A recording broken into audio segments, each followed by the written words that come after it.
नमस्कार, मैं हूं पंडित अरविंद गौड़। स्वागत करता हूं आपका अपने YouTube चैनल ज्योतिष विद पंडित गौड़ में।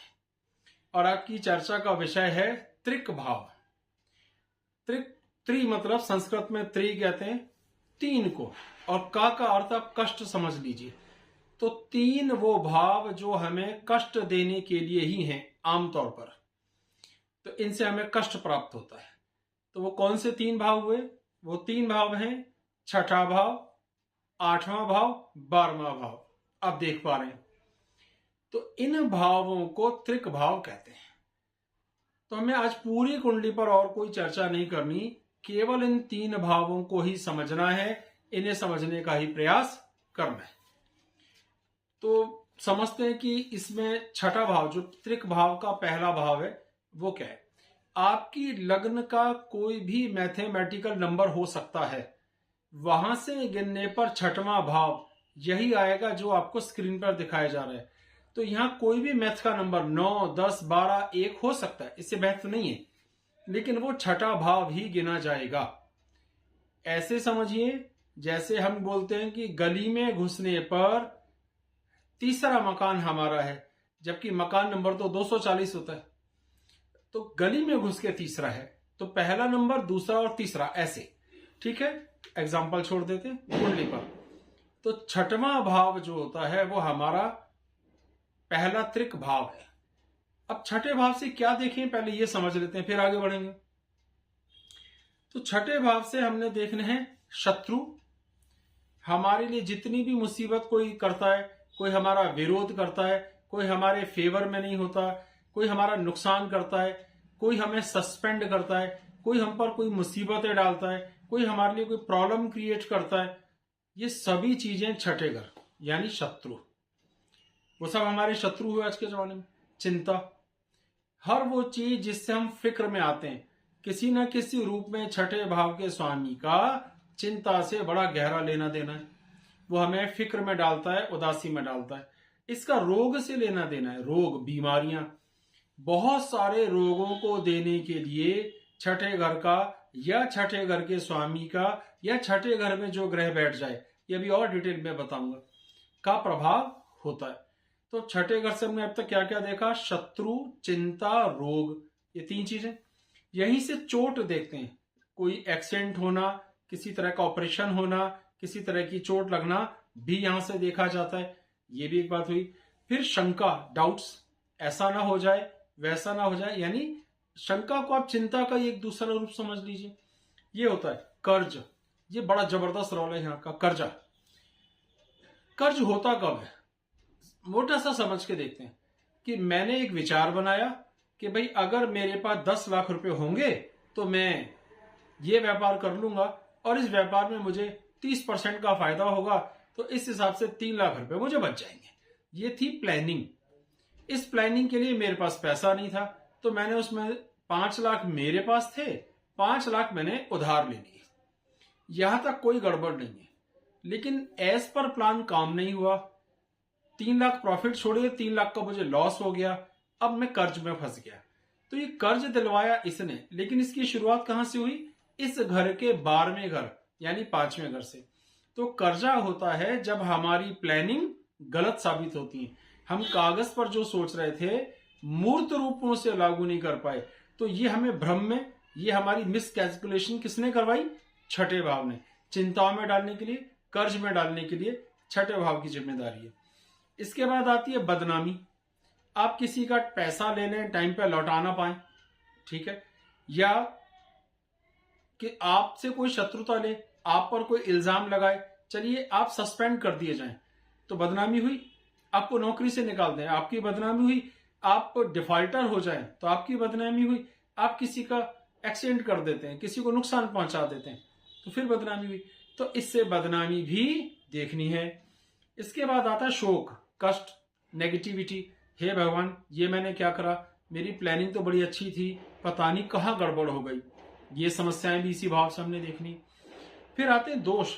हम अपने आप को दोष देते हैं या दूसरों को, उसके कारण मैं फंस गया, मेरी प्लानिंग सही थी, मैं ठीक कर रहा था, इत्यादि। तो फिर दोष भी इसमें आ जाता है। इसके बाद आते हैं रिश्तों में मामा जी, मौसी और सौतेली माँ को भी यहीं इसी भाव से देखा जाता है। उनके साथ भी मित्रता रहेगी कि शत्रुता, इस भाव की कंडीशन पर डिपेंड करता है। और ऐसी बीमारियां जिसका यूरिन से कुछ लेना देना हो, ब्लड से कुछ लेना देना हो, वो भी बहुत जल्दी देखने में आ सकती हैं। तो मोटे तौर पर जो कुछ भी इस घर से देखा है उसका लिस्ट आप स्क्रीन पे पढ़ रहे हैं, मैं एक बार पढ़ देता हूं। तो इससे हमने देखना है शत्रु, चिंता, रोग, चोट, शंका, कर्ज, बदनामी, शोक, दोष, मामा, मौसी, सौतेली माँ, यूरिन इन्फेक्शन और खून से होने वाली समस्याएं। तो छठे घर में कितनी सारी चीजों को संभालना होता है। तो अगर छठा भाव का स्वामी ऐसे घर में जाए, जैसे एग्जांपल 10वें घर में, तो वो हमारे काम की, हमारे परफॉर्मेंस, हमारे स्टेटस की पोजीशन को डाउन कर देगा। आमदनी का स्वामी छठे में आएगा तो आमदनी कम हो जाएगी। इस तरह से इसका अर्थ होता है। तो इन चीजों को देने में सक्षम है। अब बात करते हैं इससे अगले वाले भाव की। या छठे भाव को नहीं, पहले अब 8वां भाव समझते हैं। अब 8वें भाव से हमने मोटे तौर पर क्या चीजें देखनी होती है जो कुंडली का 8वां है। मुख्य रूप से इसका नाम है आयु या मृत्यु। उम्र कम देगा कि ज्यादा, कितनी हो सकती है कि संभावना, ये इसका मेन रोल है। लेकिन इसके अलावा भी आयु और मृत्यु तो है ही, ये पैतृक संपदा को देखने का भी है। पेरेंटल इफेक्ट से हमें क्या संपत्ति मिलेगी, ससुराल से हमें क्या धन मिल सकता है, इसका भी है। इसके बाद ये हमारी मानसिक चिंताओं का, बहुत अधिक फिक्र करना, प्लानिंग्स बनाना, उसके बारे में सोचना, डूबे रहना चिंताओं में। समुद्री यात्राओं की बात करता है। 8वां घर कुएं को कहते हैं, गड्ढे को कहते हैं, पानी को कहते हैं, पानी इकट्ठा हो जाए उसे कहते हैं। तो समुद्र की यात्राओं को भी यहां से देखते हैं। इसमें अपयश होता है, मृत्यु या मृत्यु समान कष्ट, तो अपयश उसमें एक बड़ी चीज आती है। इसमें कानून, कोर्ट कचहरी, लड़ाइयां, फौजदारी मुकदमे देखने में आ सकते हैं। अचानक होने वाला धन का सुख, जैसे लॉटरी लग गई, ये चीज लगना, सट्टा, एक शेयर बाजार में फायदा हो गया, एक प्रॉपर्टी में फायदा हो गया, गड़ा धन मिल गया, इन सब चीजों को भी यहां से देखते हैं। तो और इसमें आकस्मिक धन प्राप्ति का मतलब योग बनता है। अचानक से होने वाले लाभ ही इनसे देखे जाते हैं। अब इसमें आलस भी देखा जाता है। आदमी में आलस से नेगेटिविटी कर लेंगे, हो जाएगा, ये मृत्यु का कारण तय कर सकता है। जीवन में हमारा जो इस जीवन का अंत होगा, ये जीवन के हम अपने पल पूरे करेंगे तो किस तरह कर सकते हैं। ये गुप्त रोगों का विशेष रूप से कंट्रोलर है। कमर जननेंद्रियों का मुख्य रूप से कंट्रोलर है, उससे संबंधित रोग देता है। और एक बहुत गजब चीज भी दे सकता है, उसे हम कहते हैं किसी विशेष सब्जेक्ट में मास्टरी, खोज करना, शोध करना, इसकी ताकत भी देता है। तो ये खोज कह लीजिए, आविष्कार कह लीजिए, इस तरह का जुनून कि सारी दुनिया से कट के अपने काम पे ही लगे रहो, ये संभावनाएं भी देता है। मोटे तौर पर 8वां घर आपको समाज से अलग कर देगा। मृत्यु की बात करता है, उम्र की बात करता है, बड़ी बीमारियों की बात करता है, लेकिन कुछ अच्छी बातें, शोध करने का जुनून देता है, आप में संघर्ष करने की ताकत भी एक तरह से देता है। कुछ स्पेशलाइजेशन, कुछ गूढ़ विद्याएं, ज्योतिष, तंत्र, मंत्र, जो भी पारलौकिक जीवन है उसको समझने के लिए भी समझ यहां से आती है। अब बात करते हैं 12वें घर की। ठीक है, त्रिक में 12वां घर भी काउंट है, लेकिन कंपैरेटिवली अनुभव में मैंने ऐसा देखा कि सबसे कम नुकसान इसका होता है। इतना बहुत भारी भरकम नुकसान नहीं होता, पर होता है। क्या देखते हैं, व्यय, खर्चा, खर्च हो जाना। अब कहीं भी खर्च हो सकता है। खर्चे के तो मुख्य रूट है हमारे पास। पहला तो है जी कोर्ट और दूसरा है हॉस्पिटल। तो ऐसी समस्याएं निकल निकल के आना जिन्हें गुप्त शत्रु कहते हैं। लगते थे तो कि भाई साहब हैं, लेकिन एक केस कर दिया, केस में उलझा दिया, अब मजबूर हो गए, हमारी पेमेंट नहीं देते तो हमने केस करा उन पे। तो इसमें गुप्त शत्रु, बहुत अधिक खर्चा, आंखों को भी इसमें से देखा जाता है। नेत्र, हमारी एक तरह से लेफ्ट आई इसे देखते हैं। त्याग करने की ताकत, मोक्ष प्राप्त करने के लिए जीवन को त्यागो, सबसे अलग हटो, मोह माया में कुछ नहीं रखा, कुछ इस तरह के भाव। दुख, अंतर मन को कष्ट महसूस होना भी इसी भाव से हम देखते हैं। हानि भी, अब दुख, अच्छा व्यय कह दो या हानि एक ही बात है। शयन सुख, बड़ा इंपॉर्टेंट मुद्दा है। वैवाहिक जीवन में बेडरूम एडजस्टमेंट, बिस्तर का सुख, भी इसी भाव से देखते हैं। विदेश जाने का योग भी इसी से देखा जाता है, घूमने फिरने का उद्यम, प्रयास, एफर्ट्स करना, किसी बड़े व्यापार को खोलना, ये जीवन से मुक्ति की तरफ। देखिए, मोक्ष का मीनिंग हुआ मोह का क्षय, मोह की मृत्यु, और इसका एक रूप आत्महत्या भी संभव है। इस हद तक मोह भंग हो जाए दुनिया से कि जीवन जीना मुश्किल लगे, तो आत्महत्या भी यहां से देखते हैं। सारी दुनिया से अलग हो जाए, मोह छोड़ दें, कारावास, जेल, तो जेल जाने का योग भी यहां से देखा जा सकता है। पृथकता, सेपरेशन, मुझे किसी के साथ नहीं रहना है, मैं अलग ही रहूंगा, ये देखा जा सकता है। और कुछ हद तक कभी कभी अपमान भी इसमें देखने में आता है कि अगर आपकी प्लानिंग्स ठीक ना हुई तो आपके सारे विचार ढोंग बन जाएंगे कि साहब ये बनते तो बाबा जी थे लेकिन ऐसे निकले नहीं। तो अभी तक हमने क्या करा, तीनों भावों का मुख्य रूप से क्या क्या देखा जा सकता है, तीनों भावों से हम क्या क्या देख सकते हैं, उसकी चर्चा यहां पे कर ली। अब आगे बढ़ते हैं, एक और पॉइंट लेते हैं, वो यह कि त्रिक का अर्थ क्या होता है। तो त्रिक भाव का अर्थ होता है तीन भाव वो जो कष्ट दे सकते हैं। त्रिक भाव से क्या क्या देखा जा सकता है, उनके क्या प्रभाव हो सकते हैं, तो आंसर दिया जा चुका है। त्रिकेश जिस भाव में बैठता है, अब देखो त्रिकेश कौन होते हैं। ईश मतलब स्वामी, त्रिकेश त्रिक भाव के जो स्वामी हैं। छठा भाव है तो कोई तो राशि होगी, कोई राशि है तो उसका एक स्वामी होगा। आठवां भाव है तो कोई राशि होगी, उसका स्वामी, ऐसी 12वां। तो जो इनके स्वामी होते हैं उन्हें त्रिकेश कहते हैं। ठीक है, जैसे षष्ठेश, अष्टमेश और द्वादशीश, ये इनके नाम हो जाते हैं। अभी तक हमने जो त्रिक भाव पढ़े और त्रिकेश, उन्हें एक प्रैक्टिकल एग्जांपल पे देख लेते हैं। ये जन्म कुंडली है जो 24 अक्टूबर 1986 शाम को 8 बजे कोलकाता का इनका जन्म है। तो इस एक एग्जांपल के लिए कुंडली ले ली गई है जिससे कि ये बात समझना आसान हो। तो इसमें त्रिक भाव कौन कौन से हैं, छठा भाव, आठवां भाव, 12वां, मैंने उसको सर्किल लगा के दिखाया। अब आता है त्रिकेश कौन है। तो अब इस कुंडली में ध्यान से देखेंगे, बाई चांस छठे भाव में 6 नंबर की ही राशि है, राशि कन्या, और कन्या का स्वामी हुआ बुध, तो षष्ठेश हुआ बुध, अष्टमेश 8 नंबर वृश्चिक राशि मंगल, और द्वादशेश मीन राशि गुरु। तो यहां पर बुध, मंगल और गुरु ये त्रिकेश हो गए। तो नियम था कि कुंडली में अब तक जो हमने सीखा, अब हम इस कुंडली के माध्यम से प्रयास करते हैं समझने का कि त्रिक भाव कौन से हैं, आपको ने देख लिया, त्रिकेश कौन से हैं ये भी आपने देख लिया। अब बात आता है त्रिकेश कैसा फल देंगे। तो त्रिकेश क्योंकि बुरे भावों के स्वामी हैं और जहां भी जाएंगे वहां कुछ कष्ट ही देंगे। जैसे पहले वाला भाव की बात करते हैं, ठीक है, तो पहला भाव यहां पे है छठवां भाव, उसका स्वामी है बुध जो 8वें भाव में बैठा है। ये बड़ा टेक्निकल है, इसको दोबारा भी समझाऊंगा एक बार और, पर फिलहाल अभी समझ लीजिए।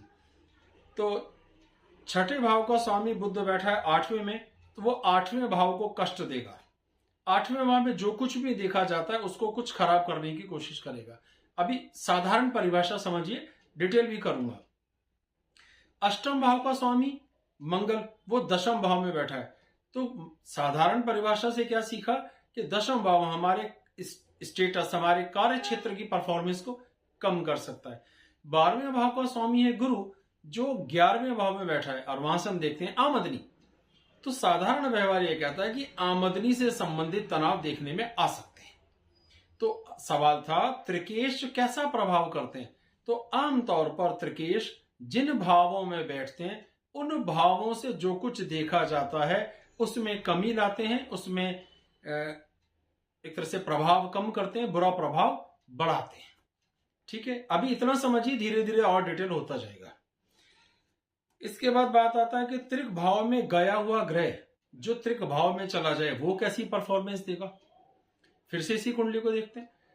छठे भाव में बैठे हैं केतु, तो केतु यहां बुरा प्रभाव दे सकते हैं, देना चाहिए। अभी और डिटेल में जब समझाऊंगा तो समझ में आएगी थोड़ी सी और बात, पर अभी इतना समझें। तो केतु बुरा प्रभाव करेगा। दूसरे भाव में गए हैं, यानी जो हमारा दूसरा त्रिक भाव है 8वां भाव, शनि और बुध, तो ये 8वें भाव को कुछ कष्ट दे सकते हैं।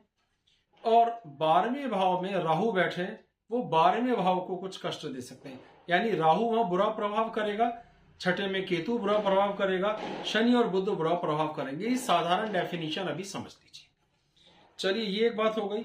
इसके बाद आता है कि भाव के स्वामी हैं, त्रिकेश हैं, उनकी दृष्टि कैसा प्रभाव करेगी, वो भी बुरा प्रभाव करेगी।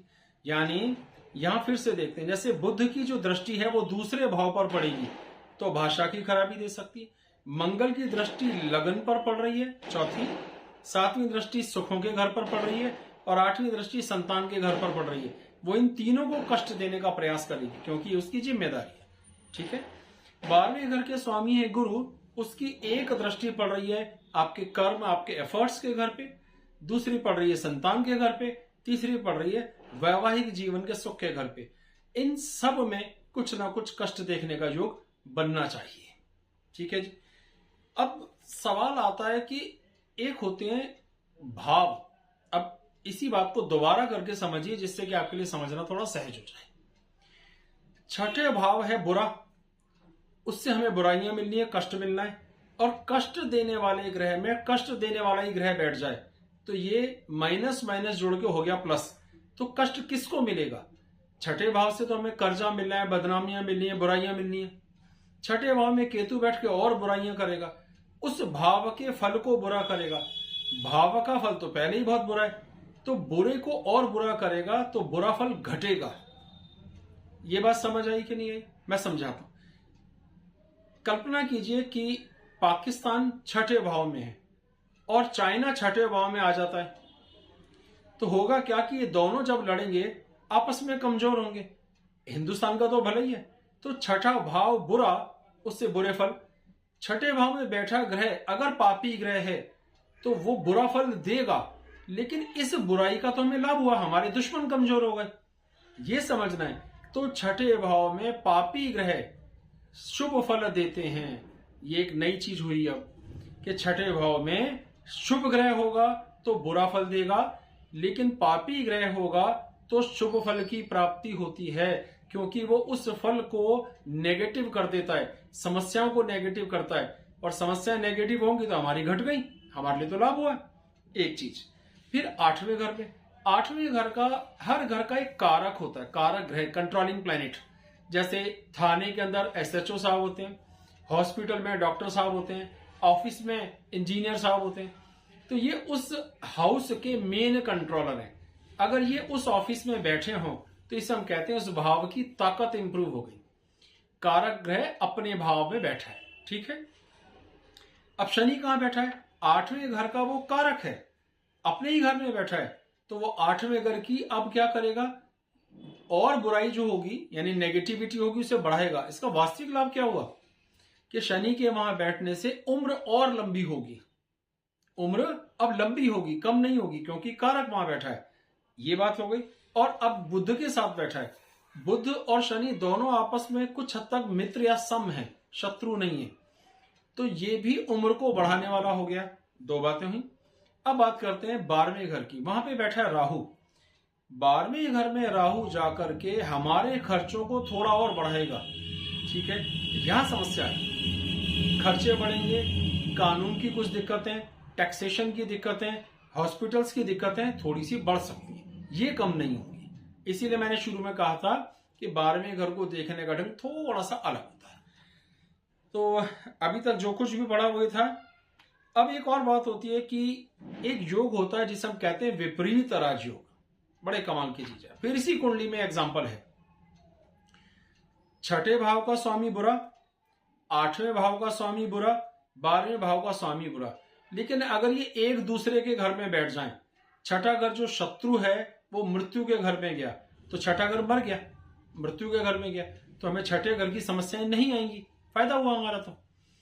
लेकिन रूल क्या है, एक दूसरे के घर में बैठे और कोई शुभ ग्रह इन्हें ना देखता हो। ये दो कंडीशन एक साथ है।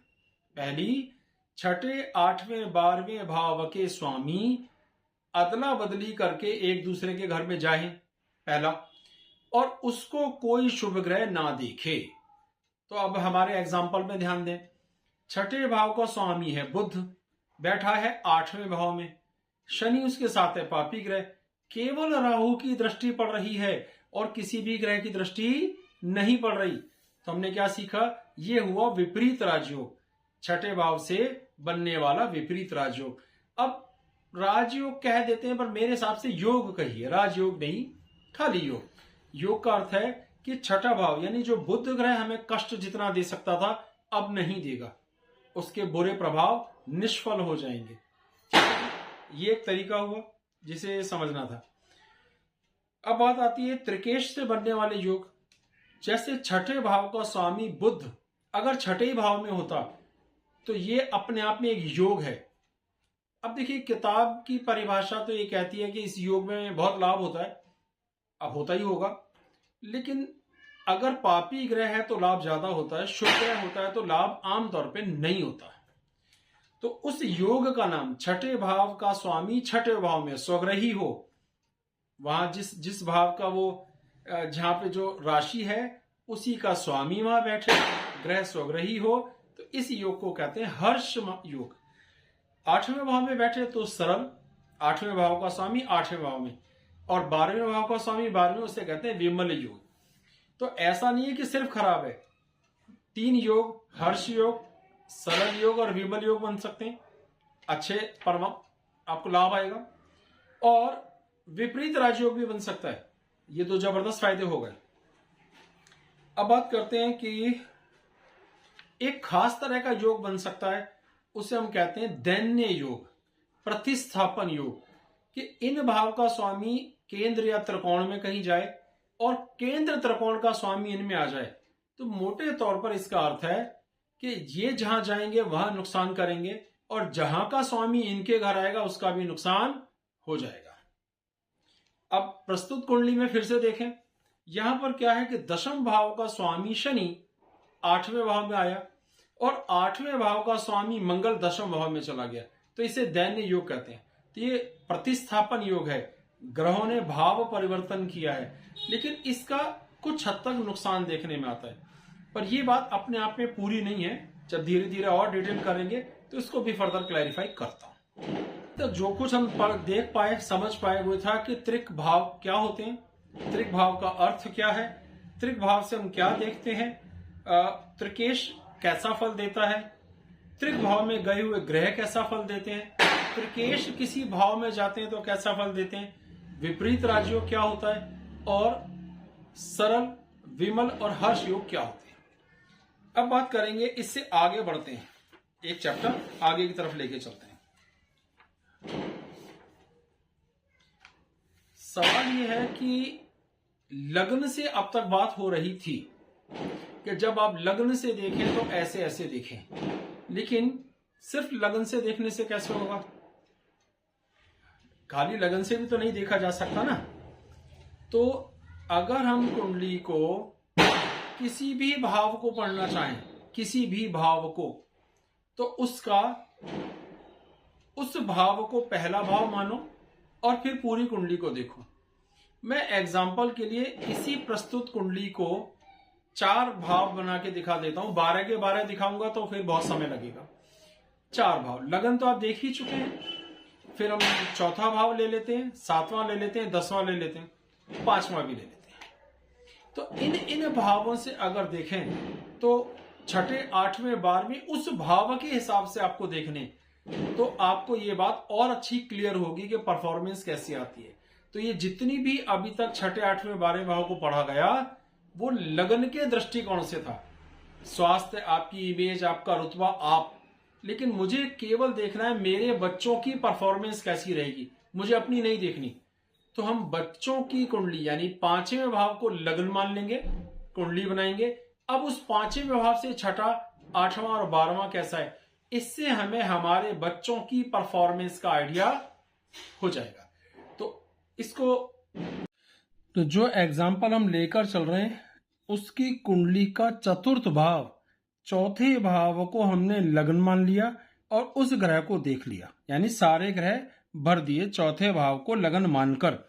तो ये जन्म कुंडली बनेगी। ये चौथे भाव का अंक था, इसे नंबर 1 लिखा और सारे मैथमेटिकल नंबर वैसे लिख दिए, और जो ग्रह जिस नंबर पे लिखा था वो मैंने लिख दिया। बराबर में मैंने लग्न कुंडली दिखाई है जिससे आप ये बात समझ पाए। कुछ मुश्किल नहीं है, केवल चौथे भाव को पहला भाव माना, सारे mathematical number as it is लिखे, जिस नंबर पे जो ग्रह था वो भी लिख दिया। अब इस चौथे भाव को जब हम देखें या देखना चाहें तो इसका छठा भाव कौन सा है, ये वाला। तो ये इसका छठा भाव है, और ये जो राशि है धनु, धनु का स्वामी है गुरु, वो बैठा है 8वें भाव में। तो ये विपरीत योग की पहली कंडीशन पूरी हो जाती है। अब इस पर किसी भी शुभ ग्रह की दृष्टि नहीं होनी चाहिए, कहीं से भी किसी शुभ ग्रह की दृष्टि नहीं है, तो ये विपरीत राजयोग बना। अगर चौथे भाव को देखेंगे तो 8वें भाव कुंभ राशि है, उसका स्वामी है शनि। शनि कहाँ गया, वो इस भाव। अब इसने क्या करा, ये कष्ट दिया किस भाव को, हमारे विचार, हमारी प्लानिंग। अब चौथा भाव होता है हमारी एजुकेशन, हमारा मकान, माताजी, हमारे मन का सुख। अब मन के सुख को देखने के लिए छठे 8वें कौन से हैं, ये वाले। और 12वें घर का स्वामी कौन बना, मीन, 12वां मिथुन और बुध। और बुध कहाँ बैठा है, वो ये रहा। तो इस भाव का स्वामी और इस भाव का स्वामी यहां बैठा है। अर्थ ये हुआ कि चौथे घर से जो सुख देखना है उससे 5वें घर यानी उसके विचार करने के घर में छठे और 8वें भाव के स्वामी बैठ करके कष्ट दे रहे हैं। तो इसका अर्थ ये निकालने का तरीका है कि हमें बहुत अधिक सुखों का अनुभव नहीं होगा, जीवन में सुखों का उतार चढ़ाव बना रहेगा, क्योंकि हमारी प्लानिंग्स एज पर प्लान नहीं चल पाएंगी।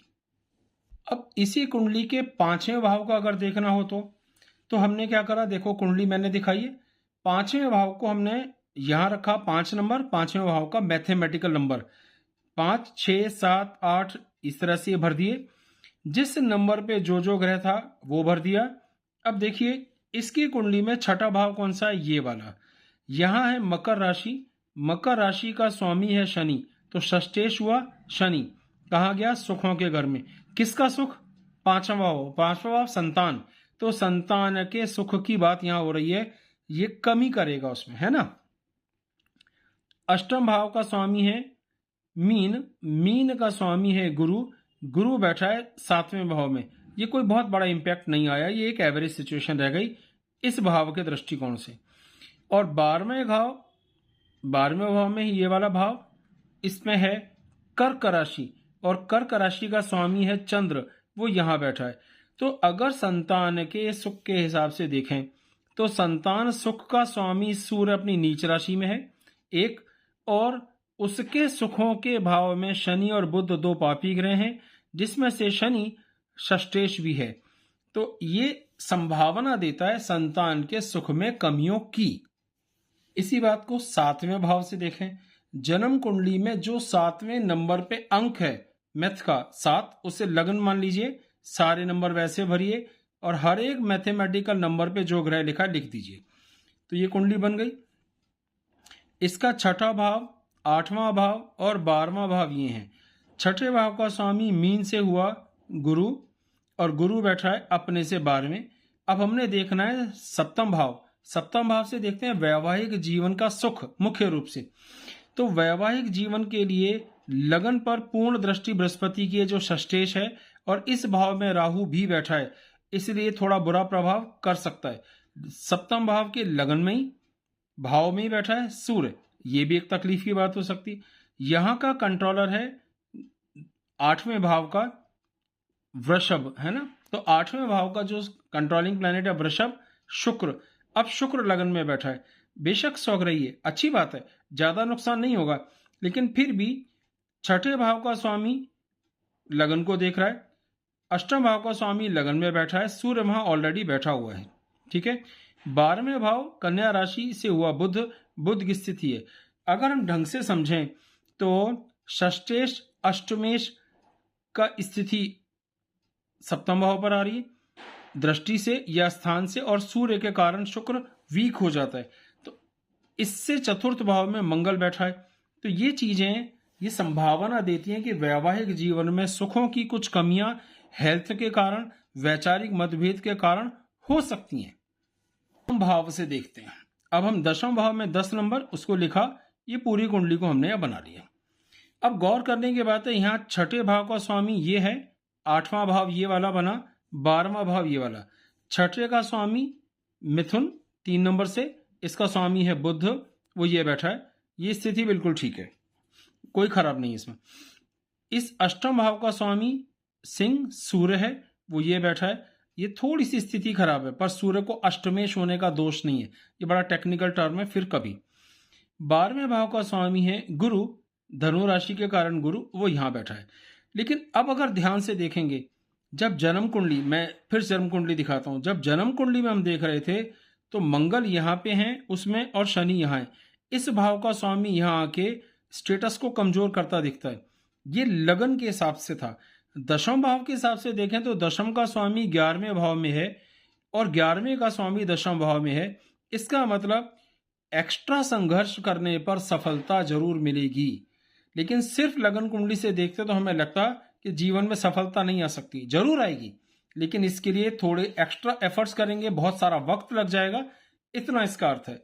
मुझे उम्मीद है कि इन 3-4 जो भी एग्जाम्पल से कुछ बात समझ में जरूर आई होगी। तो हमको हर भाव से भी इसको देखना है। कुछ बिंदुओं पर तो अब तक प्रकाश डाला जा चुका है, 9-10 बिंदु जो मैं पीछे बता चुका हूं।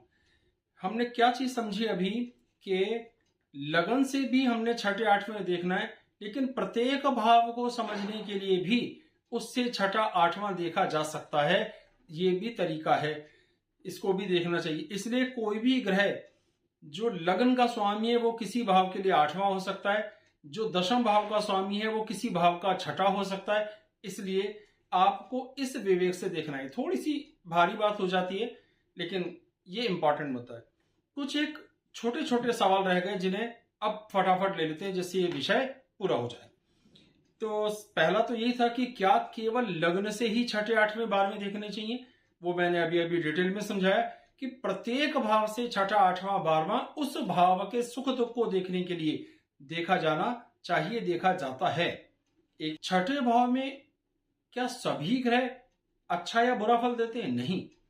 6ठे भाव में मंगल शनि राहु सूर्य, ये चारों पापी ग्रह आमतौर पर बड़ा शुभ फल देते हैं। शत्रु विजय योग, शत्रु हंता योग बनाते हैं। तो इनकी स्थिति 6ठे घर में होने पर 6ठे भाव से संबंधित कड़वाहट घट जाती है और कुछ जीत, कुछ प्राप्ति हमारी बढ़ जाती है। जैसे कि शत्रु तो हुए, लेकिन आप कोर्ट में मुकदमा जीत गए। कर्जा तो लिया, लेकिन उस कर्ज से आपने बहुत तरक्की करी और कर्ज भी बड़े आराम से उतार दिया। तो कर्जा तो हुआ, लेकिन लास्ट में हमें जीत मिल गई। कोई समस्या आई, कोई बीमारी आई, लगता था बचेंगे नहीं, लेकिन बच गए।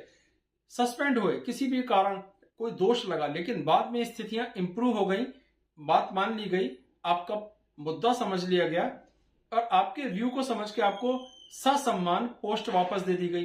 तो ये भी 6ठे घर से जीत तब आती है जब 6ठे भाव में कौन से 4 पापी ग्रह मंगल शनि राहु या सूर्य हो, तो 6ठे भाव में बहुत अच्छी परफॉर्मेंस आमतौर पर देते हैं।